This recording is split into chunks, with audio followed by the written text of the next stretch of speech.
শুভ সকাল সবাইকে। সবাই কেমন আছো? তো আজকের আমার হাজব্যান্ডের টিফিনের জন্য, যেহেতু ওকে টিফিন করে দিতে হয়, তাই জন্যে রোজ না, সপ্তাহে 2 দিন ওকে তো টিফিন করে দিতে হয়। তো আজকের কি করব ভাবছিলাম, তাই ভাবলাম যে সাবুর পোলাও করে দিই। তো তার জন্য আমি ক্যাপসিকাম আর বিনস কেটে নিয়েছি, আর এদিকে আছে কাঁচা পাকা লঙ্কা, টমেটো, পেঁয়াজ। এদিকে সাবু আমি জাস্ট ভিজিয়ে রেখেছি, বেশি করব না, নর্মালি করব, একটুখানি সরা থাকবে, হালকা, জাস্ট দেখো এরকমই। তার জন্য লাগছে ঘি, আর এই যে ডিম একটা, আর কিশমিশ, আর এই কাজু। তো চলো কি করে বানাই দেখা যাক।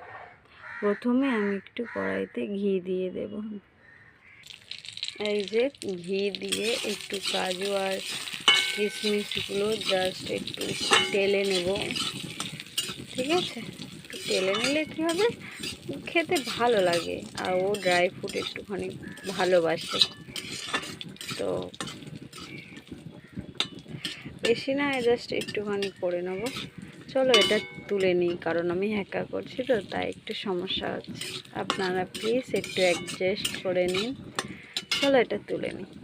ওগুলোকে তুলে নিয়ে আমি কিন্তু একটু সাদা তেল দিয়ে দিয়েছি, কারণ আমি আর চাইছি না ঘি দিয়ে দিতে। তাই জন্য আপনারা চাইলে যে পুরোটাই ঘি দিয়ে করতে পারেন, কোনো অসুবিধা নেই। আমি কিন্তু এখানে কাঁচা লঙ্কা, পেঁয়াজ আর টমেটো দিয়ে দিয়েছি। এবার এটাকে সুন্দর করে ভেজে আমি কিন্তু সবজিগুলো দিয়ে দেব। আমি যতটা পারছি ছোট করে আপনাদেরকে দেখানোর চেষ্টা করছি।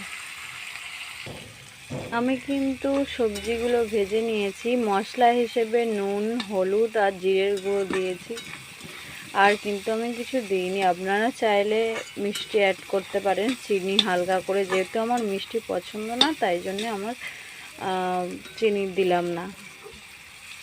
এবারে আমি এর মধ্যে কিন্তু ডিমটা ফাটিয়ে নেব, নিয়ে ভেজে নেব আর একটু। এই যে এবার ডিমটাকে আমি কিন্তু ঝুড়ো ঝুড়ো করে ভেজে নেব।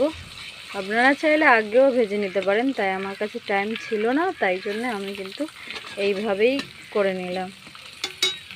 এবার এটা ভালো করে মিশিয়ে ভেজে নেব আর একটুখানি। এইবারে ভিজিয়ে রাখা সাবুগুলো আমি এর সাথে কিন্তু ভালো করে ভেজে নেব। এরপরে যে ভেজে রাখা কাজু কিশমিশগুলো এর মধ্যে দিয়ে দেব, দিয়ে ভালো করে একটু নেড়ে চেড়ে নামিয়ে নেব। তাহলে হয়ে যাবে আমাদের সাবু ফ্রাইড রাইস বলো আর পোলাও বলো, আমি ঠিক এরমভাবেই খাবো, রাখবো আর কি। তো তাই জন্য এরমভাবে করে দিয়েছি। আপনারা চাইলে বড় দানার সাবু নিতে পারেন, আমার ছোট দানা নিয়েছি আমি, ঠিক আছে? এই যে আমার ফাইনাল লুক।